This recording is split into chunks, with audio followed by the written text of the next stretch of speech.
Abdulrahman ইবনে আউফ এই কথাগুলো শুনলেন, শোনার সঙ্গে সঙ্গে বলছেন, ভাই আর কি করতে চাও বলো। তিনি বলছেন, ভাই রে, তুমি তো যুবক মানুষ, তোমার তো বিয়ের দরকার, তোমার তো বউ দরকার, কিন্তু আমার জানা মতে এই মদিনার কোনো মেয়ের বাবা তোমার সঙ্গে বিয়ে দেবে না, কারণ তোমার ঘর নাই, বাড়ি নাই, টাকা নাই, পয়সা নাই, এই জন্য কেউ তোমার সঙ্গে বিয়ে দেবে না। অতএব আমি সিদ্ধান্ত নিয়েছি, আমার দুইটা বউ আল্লাহ তাআলা আমাকে দান করেছেন, এই দুইটা বউয়ের যে কোনো একটা বউকে আমি তালাক দেব। সেই তালাক দেওয়ার পর সেই বউটাকে তুমি তোমার বউ বানায় নিবা। আব্দুররহমান ইবনে আউফ এই সাহাবীর উদারতা দেখে বুকের সঙ্গে তাকে জড়িয়ে ধরে বলছেন, ভাই রে, খেজুর বাগানও লাগবে না, বউ তালাক দেওয়া লাগবে না। ও আমার ভাই, আমার কলিজা ভরে গেছে, তুমি আমার জন্য একটু ব্যবসা দেখিয়ে দাও, বাজার দেখিয়ে দাও। একটা বাজার দেখিয়ে দেওয়া হলো। বাজারটা দেখানোর পর সেখানে সামান্য কিছু ব্যবসা শুরু করলেন। ব্যবসা করে কয়েক অধিক সোনা কামাই করেছেন। সোনা কামাই করার পর কিছু টাকা পয়সা তার কামাই হলো। একজন মেয়ে দেখতে গেলেন, মেয়ে দেখতে গিয়ে মেয়ে পছন্দ হয়ে গেছে, সবাই কিনে একসঙ্গে বিয়ে শাদী করে নিলেন। বিয়ে শাদী করে নেওয়ার 3-4 দিন পর আমার নবীর সামনে তিনি সুন্দর পোশাকে যখন হাজির হয়ে গেছেন, রাসূল বলছেন, আব্দুররহমান, তোমার গায়ে সুগন্ধ পাচ্ছি, তোমার সুন্দর পোশাক এবং তোমার চেহারার নুরানি ভাব দেখে মনে হচ্ছে তুমি একটা কিছু ঘটাইছো, তুমি বিয়ে করছো নাকি? আব্দুররহমান মুস্কি মুস্কি হাসি মেরে বলছে, হুজুর, আপনি তো টের পেয়ে গেছেন আমি তো বিয়ে শাদী করে ফেলেছি। রাসূল বলেন, তুমি টাকা পাইলা কোথায়? সম্পূর্ণ ঘটনা তিনি খুলে বললেন। রাসূল বলেন, আব্দুররহমান, তুমি আমাকে ফাঁকি দিলা কেন? আমাকে বিয়ের কথা বললা না? হুজুর, মনে ছিল না। সুবহানাল্লাহ বলবেন না? বিয়ের সময় কিন্তু অনেক কিছু মনেও থাকে না। কাছের লোক বাদ পড়ে না? আস্তে কর, অনেক সময় কাছের লোক বাদ পড়ে না। বন্ধু বলে, তুমি নাকি বিয়ে করছো? হ্যাঁ বন্ধু, বিয়ে করছি। দাওয়াত দিলি না? কি ভাই, মনেই নেই। এরকম হয় কিন্তু। বিয়ের কাজ তো হঠাৎ করে অনেক সময় হয়ে যায়। মুরব্বী মহল নিয়ে দেখতে গেছে, বিয়ে শাদী হয়ে গেছে। আমার নবী যে মনক্ষুণ্ণ হলেন না, শুধু বললেন, আব্দুররহমান, বিয়ে তো করলে, টাকা পাইলা কোথায়? হুজুর, ব্যবসা করেছিলাম, কয়েক রতি সোনা কামাই করেছি। আমার নবীজি এত খুশি হয়ে গেলেন, রাসূল শুধু বললেন, আল্লাহ, আমার আব্দুররহমানের পরিবারে বরকত দাও, ব্যবসায় বরকত দাও। এত বরকত হয়ে গেল, আল্লাহ তাআলা তাকে 13টা সন্তান দান করেছেন এবং এত পরিমাণ সম্পদের তিনি মালিক হলেন। মদিনার মাটিতে এসেও সফল ব্যবসায়ী হয়ে গেলেন। তাবুক অভিযানের সময় আব্দুররহমান ইবনে আউফ তিনি নিজে 3 বস্তা তিনি সোনা দান করেছেন। জোরে বলি সুবহানাল্লাহ। কামাইও করেছেন, দানও করেছেন। কার পথে? আসতে বলবেন না, কার পথে? আল্লাহর পথে। আল্লাহ রাব্বুল আলামিন সুন্দর করে বলছেন, শাহরু রমাদান আল্লাযী উনজিলা ফীহিল কুরআনি হুদাল লিন-নাস ওয়া বায়িনাতিন মিনাল হুদা ওয়াল ফুরকান। রমজান মাস, যে মাসে আমি আল্লাহ রাব্বুল আলামিন কোরআন নাজিল করেছি, সত্য মিথ্যার পার্থক্য সৃষ্টিকারী হিসেবে কোরআনটা আমি আল্লাহ নাজিল করে দিয়েছি। এই কোরআনটা নাজিলের কারণে রমজান মাসের দাম এত বেড়ে গেছে।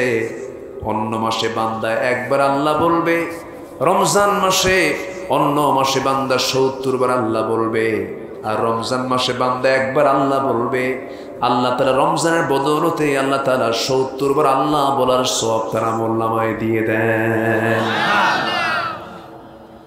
অন্য মাসে ফরজ ইবাদত, রমজান মাসের নফল ইবাদত আল্লাহ তাআলা এত ডাবল ডাবল কেন করে দিয়েছেন? মূল কারণ হলো কোরআনটা নাজিল হওয়ার কারণে। আর সেই কোরআন যদি আমরা জানতে পারি, কোরআনটাকে যদি আমরা পড়তে পারি, আমাদের দাম আরো কমে যাবে না বেড়ে যাবে? কমে যাবে না বেড়ে যাবে? বেড়ে যাবে। কিন্তু দুঃখজনক হলো সত্য, এখানে যদি প্রশ্ন করা হয় মুসলমান কারা কারা, হাত কিন্তু সবার উঠবে। ইমানদার কারা কারা, হাত কিন্তু সবার উঠবে। কিন্তু যদি প্রশ্ন করা হয় কোরআন সহি করে পড়তে পারেন কারা কারা, সবার কি হাত উঠবে? আসতে বলবেন না, উঠবে। কিন্তু সবার কি কোরআন জানা দরকার ছিল না? কোরআন জানাটা কি? কোরআন শেখাটা কি? নামাজ পড়া কি? নামাজ আদায় করা যেমন ফরজ, কোরআন শেখাটাও তেমনই ফরজ। নামাজ হবে না কোরআন ছাড়া, নামাজ হবে না কোরআন ছাড়া। তাহলে দুঃখজনক হলেও সত্য, আমরা যে সবাই কোরআন পড়তে পারি না, আমি লজ্জা দেব না, আমি বলবো না যে কারা কারা পারেন কারা কারা পারেন না, এটা আমি বলবো না। সাউন্ডটাকে সাইলেন্ট করে দিবেন। কিন্তু কেন জানি না, কোরআনটা কেন পড়তে পারি না, এটার জন্য অপরাধ সবার আগে নিজের হলেও পরিবারের দায়বদ্ধতা আছে না নাই? আসতে বলবেন না, আছে না নাই? সমাজের, রাষ্ট্রের, শিক্ষা ডিপার্টমেন্টের আছে না নাই? আছে। 90% মুসলমান যে দেশে, সে দেশের শিক্ষা সিলেবাসে মুসলমানদের জন্য কোরআন শিক্ষা বাধ্যতামূলক সবার জন্য। এটা হওয়া দরকার ছিল, ঠিক কিনা? দরকার ছিল। আমি নিজের কানে শুনেছি, কারি সাহেব পার্লামেন্টে যান নাই, অধিবেশন শুরু হবে, তেলাওয়াত করতেই হবে, তেলাওয়াতটা করবে কেউ শুরুতে। কারি সাহেব না থাকার কারণে এক পার্লামেন্টের মেম্বারকে তেলাওয়াত করতে বলা হলো, উনি তেলাওয়াত করতেছেন কেল হেল্লে হে হে। এই যদি হয় আমাদের প্রথম শ্রেণীর লোকের তেলাওয়াতের হালত, তাহলে সমাজের কি হাল? একটা পাতিলের একটা ভাত চাপ দিলে যেমন টের পাওয়া যায়, ঠিক তেমনি সমাজের নেতৃস্থানীয় ব্যক্তিদের একটু তাদের দিকে নজর দিলেই সমাজের চিত্র ভেসে ওঠে। আসতে বলবেন না, জোরে বলুন ঠিক কিনা? নবীজি নেতৃত্ব তৈরি করেছেন নামাজ থেকে। কিসের থেকে বলেন? এটা মনে করে দিবেন, পরে আমি এই বিষয়টা বলবো। নবীজি পৃথিবীতে নেতৃত্ব তৈরি করেছেন নামাজ থেকে, আর এখন নেতৃত্ব তৈরি হয় সন্ত্রাস থেকে। কথা বললেই তো দোষী হয়ে যায়। আমি এসেছিলাম 2-3 বছর আগে, আমার ডানে বামে সব কিরামুন কাতিবেন বসেছিল, বুঝলেন? আমি কাউকে দেখে কথা বলি না। আমার 23, 24, 25 বছরের এই মাহফিল অঙ্গনে যারা আমার আলোচনাগুলো শুনে থাকেন, যারা শোনেন, আমি কাউকে দেখে কথা বলি না, আমি আল্লাহকে দেখে কথা বলি। কোরআনের পক্ষে কথা বললে সুদের বিপক্ষে কথা যাবে, কোরআনের পক্ষে কথা বললে মদের বোতলের বিরুদ্ধে কথা যাবে। মদের বোতল নিয়ে আলেমরা থাকে না, নাইট ক্লাবে আলেমরা যায় না।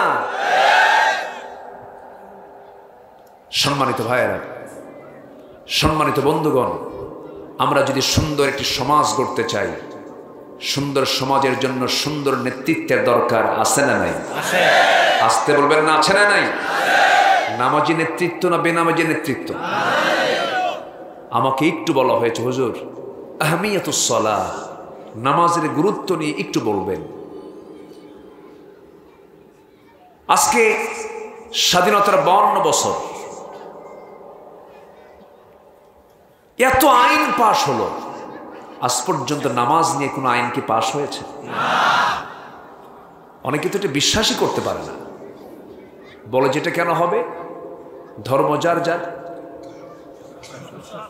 তো উত্তর তো দিয়ে দিলেন সবাই। সম্মানিত ভাইয়েরা, সম্মানিত বন্ধুগণ, নামাজ যদি সমাজে চালু না হয়, সমাজ কখনো ভালো হতে পারে না। ইন্নাস সালাতা তানহা আনিল ফাহশাই ওয়াল মুনকার ওয়া লাযিকরুল্লাহি আকবার। নামাজই হচ্ছে সকল প্রকার ফাহেসা কাজ, অশ্লীল কাজ থেকে মানুষকে বিরত রাখে। নামাজ পড়ে মাত্র 5%, মাত্র 5% মুসলমান আমার দেশে নামাজ পড়ে, আর বাকিগুলোর কোনো খবরই নেই। কোরআনটা পড়তে পারা সবার জন্যই তো ফরজ ছিল। শিক্ষা ডিপার্টমেন্টে উচিত ছিল কোরআনটাকে সংযোজন করা, সেখানে সংযোজন করছে হলো মানুষ নাকি আগে বানর ছিল। মানুষ আগে কি ছিল? তাহলে কার দাদা ছিল কোন তো দেখি এখানে ছিল? আমার বুঝে আসে না। আমরা সবাই আদম সন্তান, কোরআন বলে দিচ্ছে পৃথিবীর প্রথম মানুষ নবী। প্রথম মানুষ কি? নবী। পৃথিবীর প্রথম মানুষ জ্ঞানী, পৃথিবীর প্রথম মানুষ মহাজ্ঞানী। আমরা হলাম সেই মহাজ্ঞানী আদমের সন্তান। জোরে বলে সুবহানাল্লাহ। ওয়ালাকাদ কাররামনা বনি আদম। আল্লাহ নিজে বলছেন আমি আদম সন্তানকে সম্মান দিয়েছি। মানুষ নাকি আগে বানর ছিল। তো বানর থেকে মানুষ হলো কেমনে? কে বলে ওই গাছের ডালে ডালে চলতে চলতে গাছের ডালের সঙ্গে ঘষা খাইয়া লেজ পড়ে যাইয়া বানর মানুষ হইয়া গিয়াছে। বলেন তো এটা কি সুস্থ মানুষের কথা না মদ খাওয়া লোকের কথা? মদ খাওয়া লোকের কথা। মদ খাওয়া লোক এই জাতীয় কথা বলতে পারে, এটি কোনো ব্যাখ্যা হলো? অথচ আল্লাহ রাব্বুল আলামিন বলেন হুয়াল্লাযী খালাকা লাকুম মা ফিল আরদি জামিআন সুম্মা ইসতাওয়া ইলাস সামা। জোরে বলুন আল্লাহু আকবার। তিনি সেই মহান সত্য যিনি আসমান জমিনে যা কিছু আছে সব তোমার জন্য সৃষ্টি করে দিয়েছেন। তুমি মানুষ, আকাশ তোমার জন্য তিনি বানিয়েছেন ছাদ করে, জমিন তোমার জন্য বানিয়েছেন বিছানা করে, পৃথিবীর সকল মাখলুক তোমার খাদেম বানিয়ে দিয়েছেন। বিশাল বড় সৃষ্টি হাতি, হাতির উপরে মাহত বসে থাকে। মানুষ হাতিকে চালায় না, হাতি মানুষকে চালায়। মানুষ হাতিকে চালায় শক্তির জোরে না বুদ্ধির জোরে।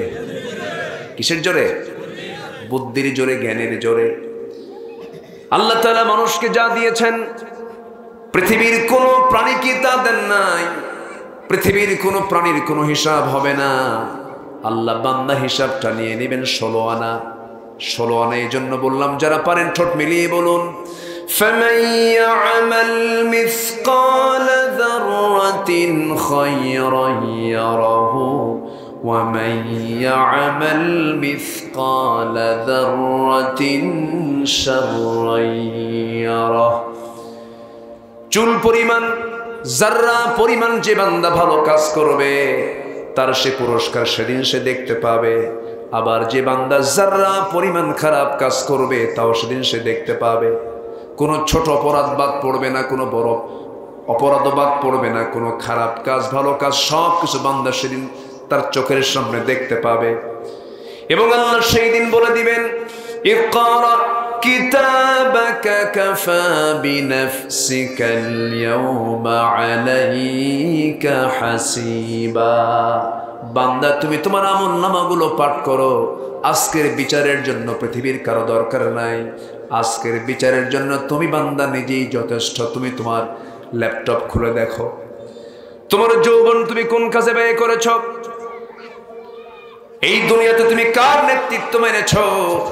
সেই নেতৃত্বের মুখে আমরা জুতা মারি, যে নেতৃত্ব মানতে গিয়ে নামাজের কোনো তাকিদ আসে না, যে নেতা আমাকে নামাজের কথা বলে না, যে নেতার হাতে মদের বোতল পাওয়া যায়, যে নেতা নারী সাপ্লাই দেয়, সে নেতার মুখে আমরা জুতা মারি। ঠিক কিনা? জুতা মারি। আমার দেশে মানুষ বেশি, আমার দেশে এখন এই মুহূর্তে নেতা বেশি না কর্মী বেশি? সব নেতা। কর্মী কোথায়? কর্মী তো নেই, সব নেতা। মসজিদে যান, মসজিদে ইমাম কয়জন? কোনো গন্ডগোল আছে? বাকি সব মুসল্লি। ইমাম রুকুতে গেছে, মুসল্লির যত পাওয়ারফুল হোক, মুসল্লির ক্ষমতা আছে, ইমামের রুকুর আগে সে সেজদায় যাবে? নামাজ হবে? হবে না। সেখানে চেইন অফ কমান্ড আছে, নেতৃত্ব আছে। আর মসজিদে কোনো গন্ডগোল হবে না, কারণ সেখানে ইমাম সিলেক্ট, ইমাম একজন আর বাকি সব মুসল্লি। আর এখন আমার দেশে কোনো কর্মী নাই, সব নেতা, কোনো কর্মী নাই, সব নেতা মঞ্চে উঠছে, মঞ্চ বাইন্দে শেষ বাংবি। অনেক সন্ন্যাসীতে গাজন নষ্ট, তাই না? অনেক সন্ন্যাসীতে গাজন নষ্ট, কলকিতে টান দিয়ে আরাম পায় না তো, সবাই গাঁজা খায়। কষ্ট পাচ্ছেন নাকি আপনারা?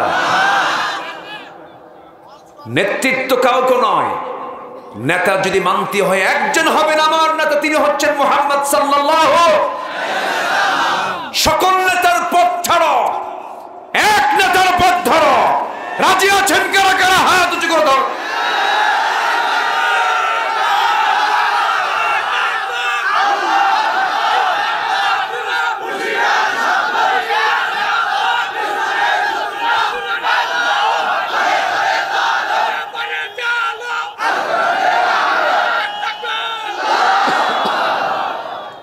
আল্লাহ কবুল করুন, জোরে বলে আমিন। আমাদের নেতা আছে না নাই? আমার নেতা তো তিনি, যার নেতৃত্ব সূর্য যতদিন উদয় হবে আর অস্ত যাবে, আমার নবীর নেতৃত্ব ততদিন পর্যন্ত বহাল থাকবে। তিনি আমার নেতা, যাকে কবরে প্রয়োজন, যাকে মিজানে প্রয়োজন, যাকে পুলসিরাতে প্রয়োজন, যাকে হাসরে প্রয়োজন, যাকে জান্নাতে যেতে প্রয়োজন। ক্ষণিকের সামান্য একটা পদ পদবীর জন্য ঈমান বিক্রি করা যাবে না, ঠিক কিনা বলেন? আমাদের রবকে, আমাদের রবকে, আমাদের নেতাকে মুহাম্মদ সাল্লাল্লাহু। আমাদের দল কি? আরো জোরে, আমাদের জীবন বিধান কি? আমাদের চলার পথ কি? ইসলাম। এই তিনটার ভিতরে যারাই ভাগ বসাতে আসবে, থাপড়ায়া ৩২ দাঁত ভেঙে ফেলা হবে। এখানে কোন আপোষ করা যাবে না। ঈমান এখানে কি বলেন? এই বিষয়টা কি? ঈমান। ঈমানকে প্রশ্নবিদ্ধ করব এমন কোন কাজ একজন ঈমানদার করতে পারে না। ওরা আবার বলে কি জানেন? আমরাও কোরআন পড়ি, তাহাজ্জুদ পড়ি, 5 ওয়াক্ত নামাজ পড়ি, হজে যাই। সম্মানিত ভাইয়েরা, সম্মানিত বন্ধুগণ, ওরা কোরআন পড়ে, কোরআন বোঝে ওই কানার মতো। এক কানা গেছে মসজিদে নামাজ পড়তে, মাগরিবের ওয়াক্ত, আজান শুরু হয় নাই, কানার সাথে ইমাম সাহেবের কথা চলতেছে। তো কথা বলতে বলতে হঠাৎ করে চরম বাক বিতণ্ডা, তুমুল ঝগড়া। আজান শুরু হয়ে গেছে, নামাজ শুরু হয়ে গেছে। ইমাম সাহেব নামাজের মুসল্লায় দাঁড়ায়া এমন একটা সূরা, ফাতিহার পরে এমন একটা সূরা বলছে যে সূরার অংশ হলো ওয়া কানা মিনাল কাফিরিন। কানা মনে মনে চিন্তা করে, কিছুক্ষণ আগে গন্ডগোল হলো, নামাজের মধ্যে ফতোয়া জারি হলো, আমি কানা কাফের। বুঝতেছেন? রাগে গোসায় ফেটে পড়ছে। কোনো কিছু না বলে সেদিন সে মসজিদ থেকে চলে গেছে। দ্বিতীয় দিন আবার সে মসজিদে নামাজ পড়তে আসছে। যিনি ইমাম, ওই বেচারের আবার একটা পা নাই, ন্যাংরা সাইজের লোক। ইমামদের আবার পছন্দের কিছু সূরা থাকে। আগের দিন সন্ধ্যার নামাজে যে সূরা, পরের দিন সন্ধ্যার নামাজে সেই সূরাই। যখন বলছে ওয়া কানা মিনাল কাফিরিন, পিছন থেকে কানা লোকমা দিচ্ছে ওয়া লাংরানা মিনাল ফাসিকিন। আমি কানা যদি কাফের হই, তুই ন্যাংরা হলি ফাসিক। সম্মানিত ভাইয়েরা, কোরআন এরকম বুঝলে হবে না, কোরআনকে কোরআনের মতো করে বুঝতে হবে।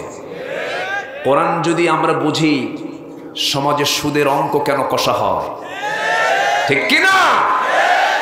আমরা অঙ্ক শিখেছি ছোটবেলা, জাকাতের হিসাব দেখে না সুদের হিসাব দেখে? কই কই পাটিগণিত যারা অঙ্ক পড়েছি, গদি লেখা ছিল 100 টাকায় 3 টাকা সুদ হইলে 1000 টাকায় কত টাকা সুদ হয়? কি আমি কি ভুল বলতেছি নাকি? আমরা তো অঙ্ক এরকম শিখি নাই 100 টাকায় 2.5 টাকা যাকাত আসলে 1 লক্ষ টাকায় কত টাকা যাকাত আসে, আমরা কি এরকম পড়েছি? তাহলে অঙ্ক শিখছি সুদ দিয়া, সুদ তো হবে। গোড়ায় ভুল, গোড়ায় ভুল, গোড়াকে ঠিক করতে হবে মুসলমান। গোড়াকে ঠিক করতে গেলে কিছু ইট খোয়া হয়ে যাবে, কিছু ইট কি হবে? খোয়া হয়ে যাবে।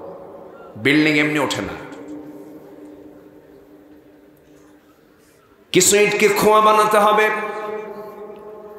সেই খোয়ার সাথে চুন, সুরকি, সিমেন্ট, বালু, লোহা আর সিসি দিয়ে যত গভীর ভিত্তি আমরা রচনা করব, ভিত যত মজবুত হবে বিল্ডিং তত উঁচু হবে। ঠিক তেমনি ইসলামের এই বিশাল বড় বিজয়ে যদি আমরা আনতে চাই, প্রথমে কিছু জীবন যাবে গোড়ায়, ঠিক কিনা? কিছু জীবন চলে যাবে। এই দেশ তেমনি এমনি স্বাধীন হয় নাই। এই দেশকে স্বাধীন করার জন্য যেমন লক্ষ লক্ষ জীবন দিতে হয়েছে, আল্লাহর জমিনে দিন কায়েম তেমনি এমনি হবে না। প্রয়োজনে জানমাল যদি দিতে হয়, সবাইকে রাজি আছেন? সবাই রাজি আছেন তো? জোরে বলি ইনশাআল্লাহ। আল্লাহ কবুল করুন, জোরে বলি ইনশাআল্লাহ। আমরা কার রহমত পেতে চাই? আসতে বলবেন না, কার রহমত পেতে চাই? আল্লাহ বলছেন 4টা কাজ করে আসো। কয়টা কাজ করে আসো? 4টা কাজ করে আসো। সূরা তওবা, সূরার নাম কি? তওবা। তওবা মানে কি? আমি একটু মাঝে মাঝে ঘন ঘন একটু পানি খাচ্ছি, কেন জানেন? এই যে ঠান্ডা গরম, আমাদের তো কোনো ছুটি নাই, ডাক্তারের যেরকম কোনো অসুখ নেই, আমাদের কোনো অসুখ বিসুখ নেই। যদি কমিটিকে বলি ভাইজান আজকে না গেলে হয় না, খুব অসুস্থ, হুজুর ওয়াজ করার দরকার নেই, আপনি এসে শুধু বসে থাকবেন, তাও আসেন। অনেকদিন আগে কক্সবাজার মাহফিল, তো আমার আব্বা খুব অসুস্থ। বললাম ভাইজান আমার আব্বা খুব অসুস্থ,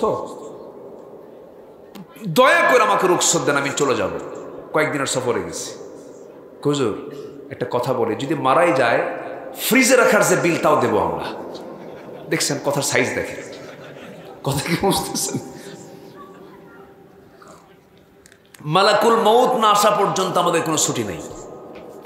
তো যাই হোক, আপনাদের এই চাঁদ মাখা মুখ আল্লাহ পাক আমাকে আবার দেখালেন। আল্লাহ যেন এই সম্পর্ক যেন হাসর পর্যন্ত গড়ায় দেন, এই আশা করি না আমরা সবাই? এই আশা করি তো? আমাদের সম্পর্ক তো আখিরাতের সম্পর্ক। এই দুনিয়ার সম্পর্ক, এই ক্ষণিকের সম্পর্ক আমরা দেখতে চাই না। আমরা জান্নাতের বাজারে একসঙ্গে থাকতে চাই। জোরে বলি ইনশাআল্লাহ। জান্নাতে কিন্তু বাজারও বসবে। আচ্ছা, হাটের দিকে নেশা আছে না নাই? হাটের নেশা আছে না? হাটে না গেলে কিন্তু ভালো লাগে না। মঙ্গলবার, বুধবার, শনিবার না আসলে কিনা হাটে না যেতে পারলে কি ভালো লাগে? হাটটা কত জরুরি একটু আমরা টের পাইছিলাম হলো করোনার সময়। ঠিক আছে, খালি পুলিশ খালি ধাওয়া করে, যাওয়া যাবে না, বাজারে বসা যাবে না। সেই সময় টের পাইছি যে হাটের কি আকর্ষণ, বাজারের কি আকর্ষণ। তো জান্নাতে বাজার বসবে, বলি আলহামদুলিল্লাহ। দেখা হবে একে অপরের সাথে। আল্লাহ তুমি আমাদেরকে সেই হাটে বাজারে এক হওয়ার তৌফিক দাও। জোরে বলি আমিন। কোরআন না পড়লেও হবে, কোরআন পড়তে হবে তো নাকি? নামাজ না পড়লেও হবে। 1 নাম্বার আমার আপনাদের কাছে আমার আবদার, আপনাদের কাছে আমার আরজ, জোর দাবি এটা আমার। আমি মাহফিলের একজন মেহমান হিসেবে আমার একটা দায়িত্ব আছে। সবার কাছে আমার 1 নাম্বার আমার জোর আরজ আমি রেখে যাচ্ছি, সেটা হলো আগামী রমজান হবে কোরআন শেখার রমজান। আওয়াজ কিন্তু খুব স্লো হয়ে গেছে, দেখছেন? আগামী রমজান হবে আমাদের কোরআন শেখার রমজান। জোরে বলি ইনশাআল্লাহ। ভয় পেলেন নাকি? কোরআন কি কঠিন? ছোট্ট 4 বছর বয়স, 30 পারা কোরআন মুখস্থ। আপনি বলবেন যে আমি পারি না। পারেন না কেন? এটাও দোষ। পারবেন না কেন? দেখার জন্য চোখ কে দিয়েছেন? শোনার জন্য কান কে দিয়েছেন? বোঝার জন্য জ্ঞান কে দিয়েছেন? না জানলেও দোষ। আমার ভাইয়েরা, মুরব্বীর বয়স 60 বছর হয়ে গেছে। মুরব্বী কি বলি, মুরব্বী কোরআনটা পড়া শিখেন। মুরব্বী বলে বাবা মুখে আসে না, পড়বো কেমনে? কিন্তু চাচাকে যখন বলা হয় চাচা উল্লাপাড়া পৌরসভার সামনে ওই যে 10% একটা জায়গা আছে, ওই জায়গার দাগ নাম্বার কত? 83। কথা কি বুঝতেছেন? দাগ নাম্বার টনটনা মুখস্থ আছে। যখন বলা হয় চাচা মাঝে মাঝে আপনাকে সিরাজগঞ্জের কোর্টের বারান্দায় দেখি ফাইল নিয়ে দৌড়াদৌড়ি করেন, সকাল বিকালে এই যে দৌড়াদৌড়ি করেন, বুড়া মানুষ কষ্ট হয় না? মুরব্বী বলে বাবা আমি তো আসতেই চাই না, কিন্তু সপ্তাহে 2 দিন করে আমাকে আসতে হয়। 10 বিঘা জমির মামলা চলে। এই 10 বিঘা জমির মামলার নিষ্পত্তি সামনে হবে, কাম সামনে একটা ফায়সালা হয়ে যাবে, রায় হয়ে যাবে। কিন্তু মাঝে মাঝে আমার উকিল বোঝে না, উকিল কি একটু বুদ্ধি দিয়ে যায়? উকিল কি বুদ্ধি দেওয়ার জ্ঞানও আছে? জমির দাগ নাম্বার, সিএস নাম্বার আর এস নাম্বারটা মুখস্থ আছে টনটনা, কিন্তু ও মুরব্বী জান্নাত পাওয়ার জন্য যে জান্নাতের দাগ নাম্বারগুলো খুঁজে বের করতে হবে, জান্নাতের দাগ নাম্বারটা হলো কোরআনে কারীম। জোরে কোন সুবহানাল্লাহ। এর মধ্যে জান্নাতের দাগ নাম্বার আছে। আল্লাহ রাব্বুল আলামিন সর্বনিম্ন যে জান্নাতটা দিবেন, সেই সর্বনিম্ন জান্নাতটা হবে 10টা পৃথিবীর মতো একটা জান্নাত। কয়টা পৃথিবী? 10টা পৃথিবী। সামান্য ক্ষণিক দুনিয়ার জন্য আমরা কি স্বপ্ন দেখি? সর্বনিম্ন জান্নাত হবে 10টা পৃথিবীর মতো একটা জান্নাত। আগে মনে মনে চিন্তা করতাম এতগুলো জায়গা আল্লাহ পাবো কোথায়, এরকম চিন্তা করতাম। কিন্তু এখন আবার চিন্তা করি, আপনি নুরুল ভাই না? আলহামদুলিল্লাহ। তা আপনি দাঁড়িয়ে রাখবেন না? আমি তো আপনার দিকে তাকাই নাই তো।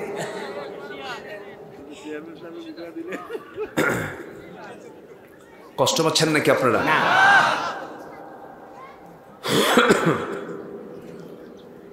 আগে চিন্তা করতাম একজন ব্যক্তিকে যদি 10টা পৃথিবীর মতো একটা জান্নাত দেওয়া হয়, এত জায়গা কোথায় আল্লাহ? ছোটবেলা আব্বার সঙ্গে শুনতে যেতাম, তো আব্বাকে আবার আসার সময় বলতাম আব্বা হুজুর কি কয়, এত জায়গা কই? তো পরে বড় হয়ে দেখি না, জায়গা পর্যাপ্ত আছে। সুবহানাল্লাহ বলবেন না? চাঁদের দেশে মানুষ গেছে না? মঙ্গল গ্রহে গেছে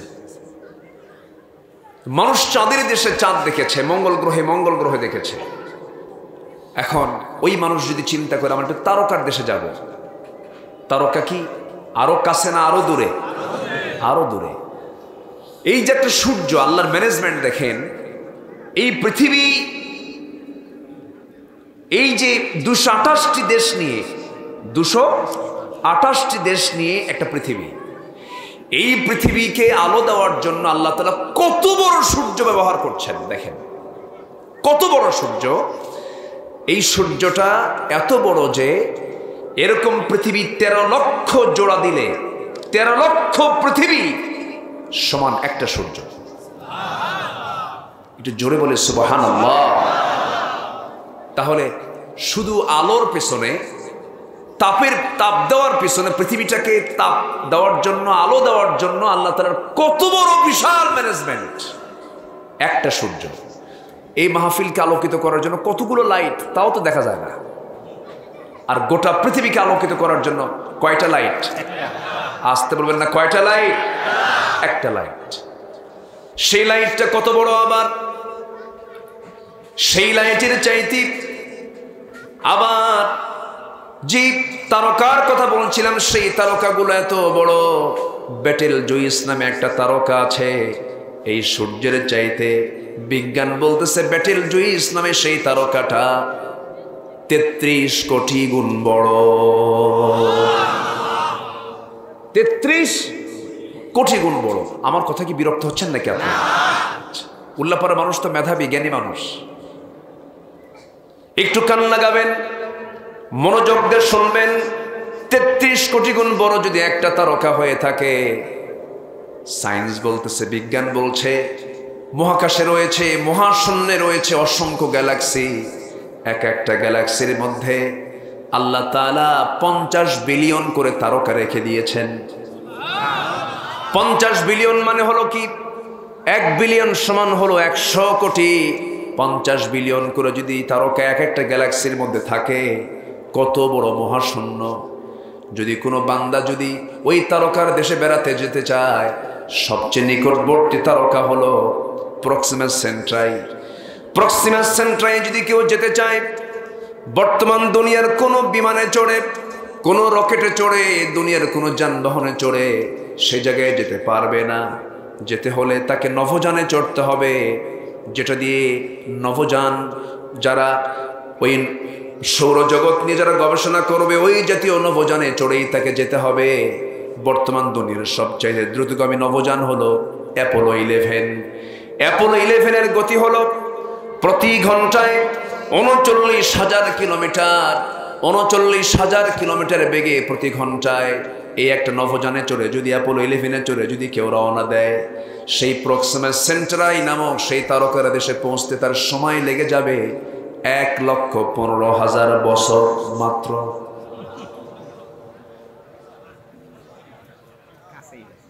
যাবেন কারা কারা? হাত তোলেন। সম্ভব? আসতে কয় সম্ভব? তাহলে আল্লাহর কি জায়গা আছে? আসতে কয় আছে, আছে, জায়গা আছে। ব্রেন খেলে আর মাথা খেলে না। আল্লাহ আল্লাহ আল্লাহ কত মহান, আল্লাহ কত মহান, আল্লাহ কত মহান। আল্লাহু আকবার, আল্লাহু আকবার। আল্লাহ কত বড়। শুধু মহাশূন্যের কথা বলছি আমি। আকাশ তো পরেই থাকলো, আমার নবী এই আকাশ পেরিয়ে, 7 আকাশ পেরিয়ে আরশ আজিম পর্যন্ত তিনি সফর করেছেন। জোরে বলে সুবহানাল্লাহ। আমার নবী কত বড় বিজ্ঞানী ছিলেন। আমার নবীর দাম কত। আমার নবীজি মেরাজের রাত্রিতে ইসরা করলেন, রাত্রি ভ্রমণ করলেন। মক্কা থেকে ফিলিস্তিন চলে গেলেন, বাইতুল মুকাদ্দাস। আল্লাহ তাআলা তার সফরকে সফল করার জন্য সমস্ত পয়গম্বরকে আল্লাহ তাআলা মসজিদ আকসায় নবীর সৌজন্যে হাজির করলেন। আমরা কত ধন্য, আমরা ধন্য নবী, আমরা উম্মত। জোরে বলি সুবহানাল্লাহ। আমাদের কোরআন শ্রেষ্ঠ, আমাদের নবী শ্রেষ্ঠ, আমরা উম্মত শ্রেষ্ঠ, কিন্তু কোরআনটা পড়তে পারি না। কোরআনটা পড়তে পারি না, নামাজটা পড়ি না। আমরা পোড়া কপাল হয়ে যাচ্ছি। আমাদের এই শ্রেষ্ঠত্বকে টিকে রাখার দরকার আছে না নাই? আছে। আমার নবীজি প্যালেস্টাইনের বাইতুল মুকাদ্দাসে দাঁড়ায় আছেন। জিবরিল আমিন লক্ষ্য করছেন সমস্ত পয়গম্বরকে আল্লাহ তাআলা হাজির করেছেন সেদিন মসজিদে। যেরকম সুবহানাল্লাহ। সমস্ত নবীরা একে অপরকে দেখাদেখি করছেন। আমার নবীজি জাতির পিতা ইব্রাহিম আলাইহিসসালামকে বারবার লক্ষ্য করছেন, আদম আলাইহিসসালামকে লক্ষ্য করছেন। নামাজ শুরু হয়ে যাবে, 2 রাকাত নামাজ পড়াবেন কে, এই নিয়ে সবাই সবার দিকে তাকায় থাকে। সামনে ইমামের মুসল্লাটা ফাঁকা পড়ে আছে। সঙ্গে সঙ্গে জিবরাইল আলাইহিসসালাম আমার রাসূলকে লক্ষ্য করে হাতটা ধরে বলছেন, আল্লাহর হাবিব, এই আজকে ইমামের মুসল্লায় কেউ দাঁড়াবে না, সমস্ত নবীদের ইমামতের দায়িত্ব আজকে আপনি বিশ্ব নবী পালন করবেন। জোরে বলি সুবহানাল্লাহ। সেই রাসূলকে নিয়ে আমার দেশে বাজে কথা বলা হয়। কয়েকদিন আগে তাসলিমা নাসরিন নামে এক জাহান্নামের কীট, সে বলেছে তোমাদের নবী মুহাম্মদ মদিনার মাটিতে পৌঁছে গেছে, গলে গেছে। আল্লাহর পয়গম্বরদের দেহ মোবারক মাটি কখনো খেতে পারে না, খেতে পারবে না। আল্লাহ তাআলা হারাম করে দিয়েছে, মাটি গ্রাস করতে পারবে না, এটা আল্লাহর ওয়াদা। অথচ বলে ফেলতেছে তোমাদের নবী মুহাম্মদ মদিনার মাটিতে পৌঁছে গেছে, গলে গেছে। রাসূলকে নিয়ে বাজে কথা বলা হয়, রাসূলকে নিয়ে বাজে মন্তব্য করা হয়। রাসূল এতগুলো বিয়ে করলেন কেন? রাসূল বিয়ে করেছেন কার অর্ডারে? আসতে বলবেন না, কার অর্ডারে? তার প্রথম বিয়েটা ছিল যে নারীকে সেই নারী নবীর চাইতে বয়সে কম না বেশি? শুধু বেশি না, অনেক বেশি। এবং আম্মাজান খাদিজার জীবদ্দশায় রাসূল সেকেন্ড কোনো বিয়ে করেন নাই, অথচ সেই সময় চলে গেছে তার 50 বছর, 49 বছর তিনি ক্রস করেছেন, বিয়ে করেন নাই। রাসূল বলতেন মাঝে মাঝে, আমার খাদিজা যদি আমার বাকি জীবনের আরো 14টা বছর থেকে যেত, আল্লাহ তাআলা আমাকে সেকেন্ড কোনো নারীকে বিয়ে করার অর্ডার দিতেন না। তাহলে আমার নবীজির বিয়ের ইঙ্গিতটা ছিল একমাত্র কার হুকুম? আসতে বলবেন না, কার হুকুম? না জেনে না শোনে আমার দেশের কিছু কুলাঙ্গারেরা রাসূলকে নিয়ে বাজে কথা বলে। আমরা সাবধান করে দিতে চাই, 16 কোটি 18 কোটি তৌহিদি জনতার বাংলাদেশে, যে দেশের মানুষ আজান শুনে ঘুম থেকে ওঠে, আজান শুনে নামাজ পড়ে ঘুমের দিকে চলে যায়, 4.5 লক্ষ মসজিদের এই দেশ, লক্ষ লক্ষ হাফেজের এই দেশে, লক্ষ লক্ষ আলেম ওলামার এই দেশে রাসূলকে নিয়ে, কোরআনকে নিয়ে, ইসলামকে নিয়ে বাজে কথা বলবে, আমরা তাদের জিহ্বা টেনে ছিঁড়ব। ওই সমস্ত বাতিলদের মোকাবেলা করতে রাজি আছেন কারা কারা? হাত উঁচু করে দেখান মুসলমান।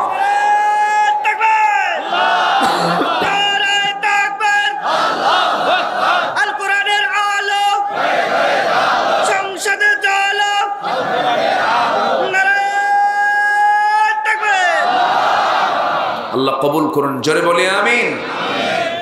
সম্মানিত ভাইয়েরা, সম্মানিত বন্ধুগণ, আমরা যদি আল্লাহর রহমত পেতে চাই 4টা কাজ করব আমরা। তার আগে একটা কাজ আল্লাহ তাআলা বান্দাকে করতে বলছেন, তোমরা এক হও, ভাই ভাই হয়ে যাও। যেরকম সুবহানাল্লাহ, কি হয়ে যাও?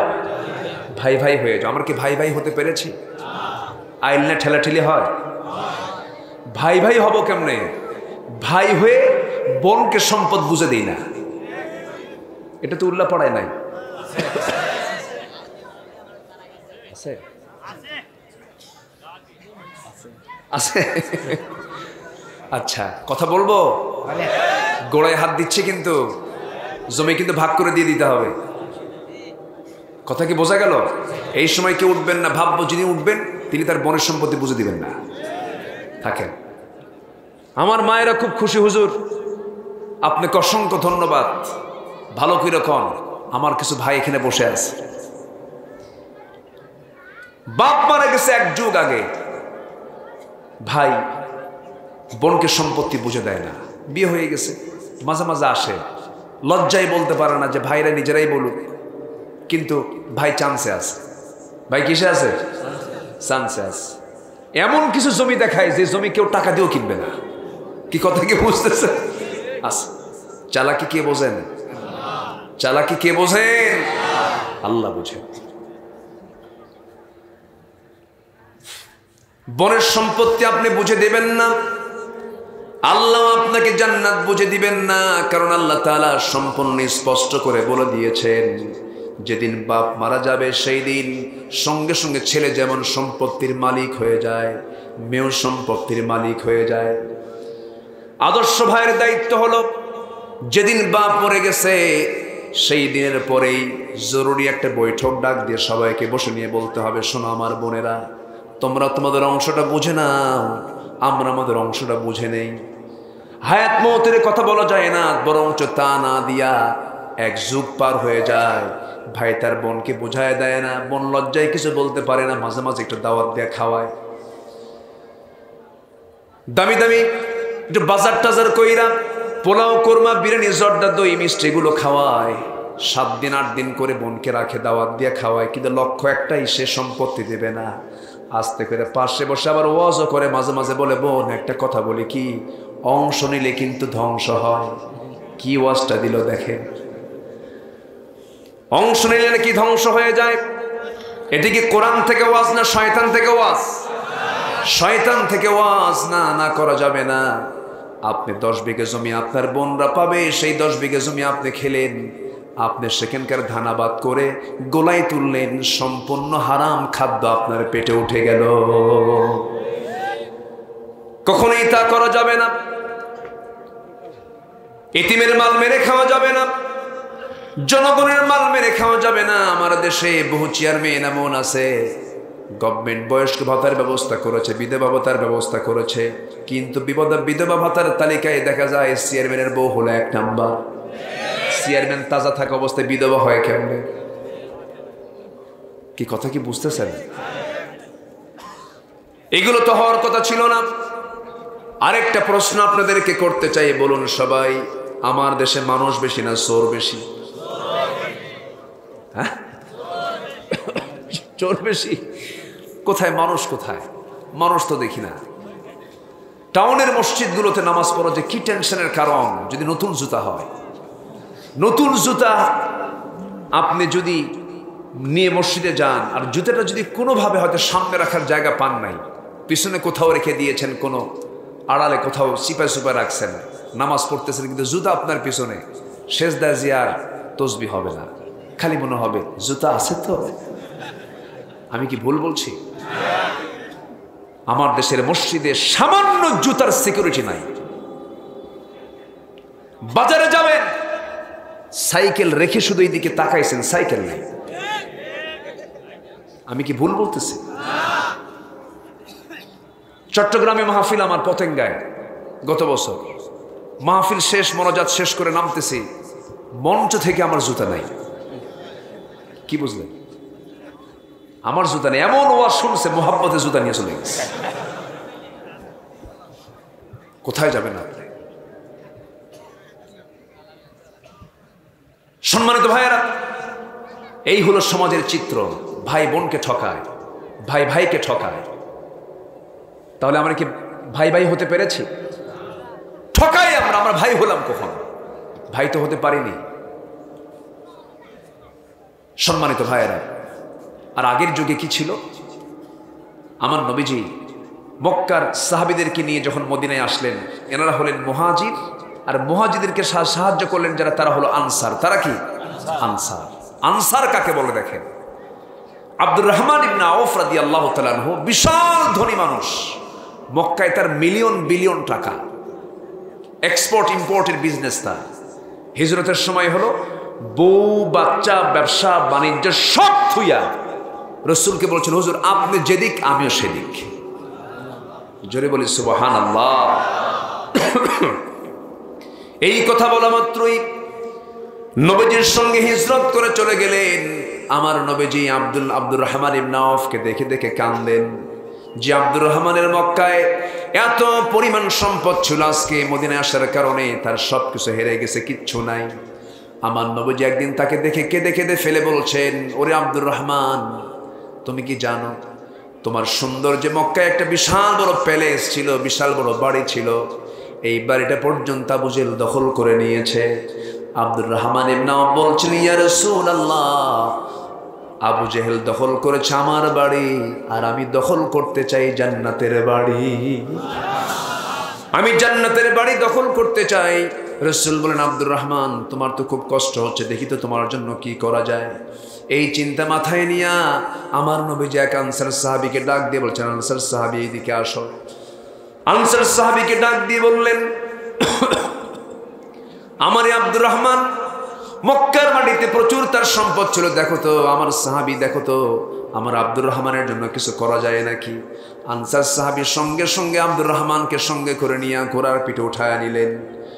মদিনার সবচাইতে বড় বড় দুইটা খেজুর বাগান তাকে দেখায়া দিলেন। দেখায়া দিয়ে বলছেন, ভাই আমার, এই দুইটা খেজুর বাগান আল্লাহ তাআলা আমাকে মালিক বানিয়ে দিয়েছেন। যে বাগানটা তোমার পছন্দ হবে সেই বাগানটা আমি এই মুহূর্তে আমি তোমাকে দান করে দেব।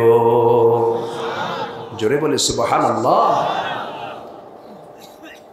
আব্দুর রহমান ইবনে আউফ এই কথাগুলো শুনলেন, শোনার সঙ্গে সঙ্গে বলছেন, ভাই আর কি করতে চাও বলো। তিনি বলছেন, ভাই রে, তুমি তো যুবক মানুষ, তোমার তো বিয়ের দরকার, তোমার তো বউ দরকার, কিন্তু আমার জানা মতে এই মদিনার কোনো মেয়ের বাবা তোমার সঙ্গে বিয়ে দেবে না, কারণ তোমার ঘর নাই, বাড়ি নাই, টাকা নাই, পয়সা নাই, এই জন্য কেউ তোমার সঙ্গে বিয়ে দেবে না। অতএব আমি সিদ্ধান্ত নিয়েছি, আমার দুইটা বউ আল্লাহ তাআলা আমাকে দান করেছেন, এই দুইটা বউয়ের যে কোনো একটা বউকে আমি তালাক দেব। সেই তালাক দেওয়ার পর সেই বউটাকে তুমি তোমার বউ বানায় নিবা। আব্দুর রহমান ইবনে আউফ এই সাহাবীর উদারতা দেখে বুকের সঙ্গে তাকে জড়িয়ে ধরে বলছেন, ভাই রে, খেজুর বাগানও লাগবে না, বউ তালাক দেওয়া লাগবে না, ও আমার ভাই, আমার কলিজা ভরে গেছে, তুমি আমার জন্য একটু ব্যবসা দেখিয়ে দাও, বাজার দেখিয়ে দাও। একটা বাজার দেখিয়ে দেওয়া হলো। বাজারটা দেখানোর পর সেখানে সামান্য কিছু ব্যবসা শুরু করলেন। ব্যবসা করে কয়েক অধিক সোনা কামাই করেছেন। সোনা কামাই করার পর কিছু টাকা পয়সা তার কামাই হলো। একজন মেয়ে দেখতে গেলেন। মেয়ে দেখতে গিয়ে মেয়ে পছন্দ হয়ে গেছে, সবাই কিনে একসঙ্গে বিয়ে শাদী করে নিলেন। বিয়ে শাদী করে নেওয়ার ৩-৪ দিন পর আমার নবীর সামনে তিনি সুন্দর পোশাকে যখন হাজির হয়ে গেছেন, রাসূল বলছেন, আব্দুর রহমান, তোমার গায়ে সুগন্ধ পাচ্ছি, তোমার সুন্দর পোশাক এবং তোমার চেহারার নুরানি ভাব দেখে মনে হচ্ছে তুমি একটা কিছু ঘটাইছো, তুমি বিয়ে করছো নাকি? আব্দুর রহমান মুস্কি মুস্কি হাসি মেরে বলছে, হুজুর, আপনি তো টের পেয়ে গেছেন আমি তো বিয়ে শাদী করে ফেলেছি। রাসূল বলেন, তুমি টাকা পাইলা কোথায়? সম্পূর্ণ ঘটনা তিনি খুলে বললেন। রাসূল বলেন, আব্দুর রহমান, তুমি আমাকে ফাঁকি দিলা কেন? আমাকে বিয়ের কথা বললা না? হুজুর, মনে ছিল না। সুবহানাল্লাহ বলবেন না? বিয়ের সময় কিন্তু অনেক কিছু মনেও থাকে না। কাছের লোক বাদ পড়ে না? আস্তে কর। অনেক সময় কাছের লোক বাদ পড়ে না। বন্ধু বলে, তুমি নাকি বিয়ে করছো? হ্যাঁ বন্ধু, বিয়ে করছি। দাওয়াত দিলি না? কি ভাই, মনেই নেই। এরকম হয় কিন্তু। বিয়ের কাজ তো হঠাৎ করে অনেক সময় হয়ে যায়। মুরব্বী মহল নিয়ে দেখতে গেছে, বিয়ে শাদী হয়ে গেছে। আমার নবী মনক্ষুণ্ণ হলেন না, শুধু বললেন, আব্দুর রহমান, বিয়ে তো করলে, টাকা পাইলা কোথায়? হুজুর, ব্যবসা করেছিলাম, কয়েক রতি সোনা কামাই করেছি। আমার নবী এত খুশি হয়ে গেলেন, রাসূল শুধু বললেন, আল্লাহ, আমার আব্দুর রহমানের পরিবারে বরকত দাও, ব্যবসায় বরকত দাও। এত বরকত হয়ে গেল, আল্লাহ তাআলা তাকে 13টা সন্তান দান করেছেন এবং এত পরিমাণ সম্পদের তিনি মালিক হলেন। মদিনার মাটিতে এসেও সফল ব্যবসায়ী হয়ে গেলেন। তাবুক অভিযানের সময় আব্দুর রহমান ইবনে আওফ তিনি নিজে 3 বস্তা তিনি সোনা দান করেছেন। জোরে বলি সুবহানাল্লাহ। কামাইও করেছেন, দানও করেছেন। কার পথে? আসতে বলবেন না, কার পথে? আল্লাহর পথে। কষ্ট হচ্ছে মনে হয়, শেষ করে দেয় না। এই যে 2-1 করে যে ওঠে, একটু বসেন না ভাই। চলবি? চালাবো? আলোচনা চলো। হুজুর মরুক, হুজুরও বাসু। দেখেন না, মাঝে মাঝে একটা কাশি মারতেছি আর কথা বলছি। আপনাদের দোয়া আছে তো? আমার জন্য দোয়া করবেন না? দোয়া করবেন না? আমিও দোয়া করি। আলেমদের জন্য দোয়া করো। দুঃখ লাগে, দুঃখ লাগে। সেলিব্রিটি কি দেখেন, আগে বাচ্চার মা হয়, এরপরে গায়ে হলুদ হয়, এরপরে বিয়া হয়, হাতে মেহেদি রাঙ্গানো হাত নিয়ে কোর্টে ঢোকে, কোর্ট থেকে বের হয়। আর আলেমদের হাতে শোভা পায় হলো হাত কড়া। আলেমদের গায়ে লাগানো হয় ডান্ডা বাড়ি। 30 পারা কোরআন যাদের সিনার মধ্যে থাকে, জগতের শ্রেষ্ঠ সন্তান হচ্ছে আলেমরা। আলেমদের রক্ত বড় বিষাক্ত। আলেমদের রক্ত নিয়ে, নবীদের রক্ত নিয়ে যে জাতি খেলেছে, তাদের অবস্থা ফেরাউন হামানদের মতো হয়েছে। সম্মানিত ভাইয়েরা, আফসোস, সবাই দেখতে চান? সবাইকে দেখতে চান? দল করতে হবে আল্লাহ। দল করতে হবে কার? নেতা মানতে হবে আল্লাহুম্মা সাল্লি আলা মুহাম্মদ ওয়া আলা আলি মুহাম্মদ কামা সাল্লাইতা আলা ইব্রাহিম ওয়া আলা আলি ইব্রাহিম ইন্নাকা হামিদুম মাজিদ। রাসূলকে নেতা মানতে হবে। আমার ভাইয়েরা, স্বপ্নের ভিতরে সাইয়েদনা আলী লক্ষ্য করে দেখেন, আমার নবীর দরজার, আমার নবী তার দরজার সামনে গিয়ে হাজির হয়ে গেছেন। নবীজি নিজেই সালাম দিচ্ছেন। সালাম দিয়ে তার পাশে আস্তে করে বসে গেলেন। বসে যাওয়ার পর বলছেন, আলী, দীর্ঘদিন যাবৎ তোমার সঙ্গে দেখা হয় না, কথা হয় না। এই কথা বলেই আমার নবীজি ব্যাগের ভিতর থেকে অনেকগুলো খেজুর ছিল, সেই খেজুর থেকে একটা খেজুর বের করলেন। 3টা আঙ্গুলে আমার নবীজি সাইয়েদনা আলীর মুখের মধ্যে একটা খেজুর তার মুখের মধ্যে দিয়ে দিলেন। তিনি গ্রহণ করলেন। খেতে খেতেই তার ঘুমটা ভেঙে গেল। ঘুম থেকে জাগা পেয়ে দেখেন তার জিহবার ভিতরে তাজা খেজুরের স্বাদ ফুটে উঠেছে। জোরে বলে সুবহানাল্লাহ। হযরত আলী আবেগ আপ্লুত হয়ে পড়লেন, মসজিদে নববীর দিকে চলে গেলেন। নামাজ পড়াচ্ছেন হযরত ওমর ফারুক রাদিয়াল্লাহু তাআলা আনহু। নামাজ শুরু হয়ে গেছে, নামাজ শেষ হয়ে গেল। নামাজ শেষের পরে সাইয়েদনা ওমর ফারুক দেরি করলেন না। এক টপলা খেজুর যেন কে হাদিয়া দিয়ে গেছে, সেই হাদিয়ার খেজুরটা ওমর ফারুক নিজের হাতে নিয়া প্রথম কাতারের সবার হাতে হাতে দিয়ে গেলেন, দ্বিতীয় কাতারের সবার হাতে হাতে দিয়ে গেলেন, তৃতীয় কাতারে সবাইকে দিতে নিয়ে মাঝখানের কাতারে ঠিক মাঝখান বরাবর সাইয়েদনা আলী যখন তিনি সেখানে নামাজ পড়ে বসে আছেন, আগের জনকে পর্যন্ত 3টা 4টা করে খেজুর হাতে হাতে দিলেন। ওমর ফারুক আলীর কাছে এসে এবার তিনি বলছেন, আলী মুখটা ফাঁকা করো। মুখটা ফাঁকা করলেন। 3টা আঙ্গুলে অনেকগুলো খেজুর থেকে একটা খেজুর হাতের মধ্যে নিয়ে তার মুখের মধ্যে দিয়ে বললেন, আলী এটা খাও।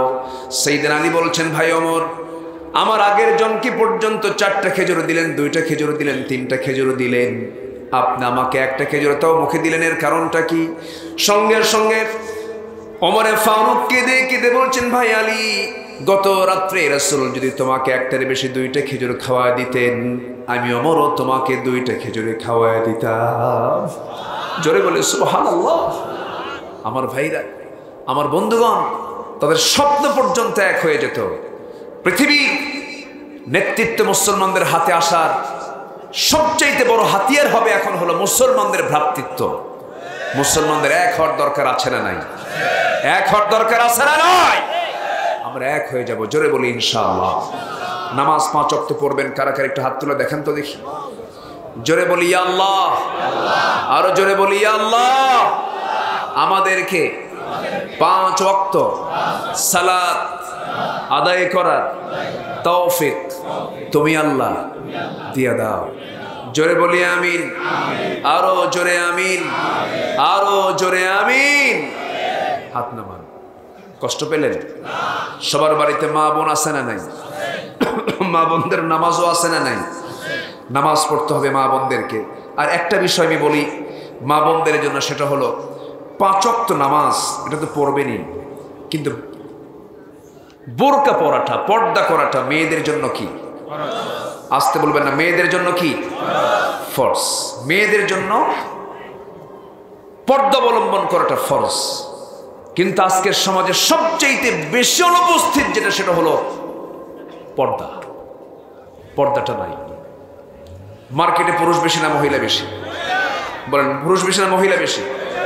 মহিলা বেশি। পর্দার ক্ষেত্রে একটু সবাই মনোযোগ দিয়ে কথাটা শুনবেন, খুব গুরুত্বপূর্ণ কথা, কিন্তু একটু একটু কান লাগাবেন। পর্দা কি শুধু মহিলার না পুরুষেরও? পুরুষের পর্দা হলো 14 জন নারী ছাড়া পৃথিবীর সকল নারীর সাথে পর্দা করার দরকার আছে না নাই? পুরুষের জন্য 14 জন নারী, তার জন্য বিয়ে হারাম এবং তার সঙ্গে দেখা করা জায়েজ।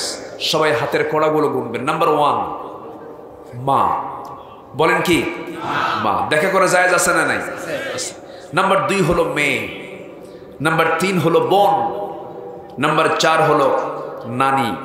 নাম্বার 5 হলো দুধমা। নাম্বার 6 হলো খালা। নাম্বার 7 হলো ভাতিজি। নাম্বার 8 হলো ভাগিনী। নাম্বার 9 হলো ফুফু। নাম্বার 10 হলো সৎমা। নাম্বার 11 হলো দাদি। নাম্বার 12 হলো শাশুড়ি বিয়ের পরে। আচ্ছা, নাম্বার 13 হলো দুধ মেয়ে। নাম্বার 14 হলো ছেলের বউ। এই 14 জনের সাথে একজন পুরুষ দেখা করতে পারবে, কারণ তাদের সঙ্গে বিয়েটা কি? হারাম। মেয়েদের ক্ষেত্রেও 14 জন। সবাই একটু মনে রেখে এই 14 জনটা আমরা মনে রাখবো। মেয়েদের ক্ষেত্রে হলো বাবা। 1 নম্বর কে? বাবা। 2 ছেলে, 3 ভাই, 4 নানা, 5 দুধ ভাই, 6 হলো মামা, 7 হলো ভাতিজা, 8 হলো ভাগিনা, 9 হলো চাচা, 10 হলো দাদা, 11 হলো শ্বশুর, 12 হলো সৎ ছেলে, 13 হলো দুধ ছেলে, 14 হলো মেয়ের জামাই। এই কন্ডিশনকে সামনে রেখে যদি মেয়েরা যদি পর্দা অবলম্বন করে, পুরুষরা যদি পর্দা অবলম্বন করে, আমি তো এতটুকু বলতে পারি, কোরআন এবং হাদিসকে সামনে রেখে আমার দেশের মায়েদের জান্নাতে যেতে কোনো বাধা নাই। আল্লাহ তুমি মাদেরকে ফলো করার তৌফিক দাও। জোরে বলি আল্লাহুম্মা আমিন, আরো জোরে আল্লাহুম্মা আমিন। সম্মানিত ভাইয়েরা, রাত তো অনেক হলো, আমি আর চলবে? রাত তো অনেক হলো, সব দিকে খেয়াল করতে হবে আমাদের।